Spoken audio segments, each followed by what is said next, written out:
Fotopointi ajaveeb on Fotogina 2014 foto- ja videomessil ja me oleme Panasonicu väljamareku juures.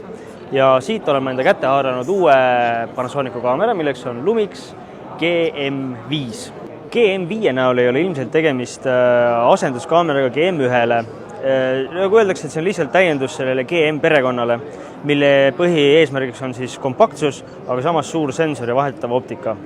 Ehk siis ka sellel kaameral on vahetatav optika ja on nii-öelda 4/3 sensor. Aga siiski on siin päris palju olulisi lisandusi. Üheks kõige suuremaks lisanduseks, või siis kaheks lausa, on see, et GM5-l on nüüd pildiotsija erinevalt GM1-st ja on lisatud ka välguking, mis võimaldab siis kasutada lisavälku. Seest muidugi ei ole lahtihüppavat ehk siis sisse ehitatud välku. Ka on parendatud oluliselt kasutajaliidest ehk siis neid nuppude ja ketaste asukohta ja kasutamismugavust.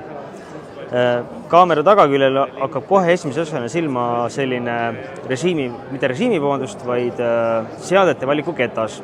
Ehk siis kui meil näiteks on manuaalrežiimis praegult ja me siit keerutame, siis praegult me muudame säriaega. Kui me kergelt vajutame siia peale, siis nüüd saame muuta ava. Ehk siis me saame täismanuaalrežiimis hästi mugavalt mõlemat parameetrit kontrollida. Kaamera peal on 2 valikuketast. Ühega saame valida teravustamisrežiimi, on see siis auto- või manuaalfookus ja autofookus on siis kas siis ühekordne või jälitav.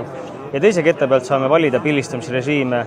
On olemas esindatud ka manuaalne, säriprioriteet, avaprioriteet, programm, pluss siis videorežiim ja erinevad loomingulised nii-öelda režiimid ehk siis täisautomaatsed režiimid.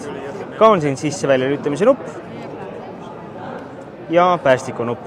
Peale nuppude asetuse on kasutamismugavust muudetud ka ühe väikse lisandina, milleks on siis selline käepideme moodi asi. See käepide on eemaldatav, selleks keerame siit alt lahti krubi ja saame selle eemaldada.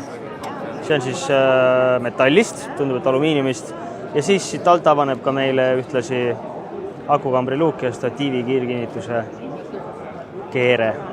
GM5 näol on siis tegemist kompaktse 3/4 ehk siis 4/3 suuruse sensoriga, vahetatava optikaga, hübriidkaameraga, mis on väike, aga väga mugavalt kasutatav. Ehk siis parem kui näiteks GM1-l, millele võis ette heita näiteks kasutamisliidese puhul natuke ebamugavust.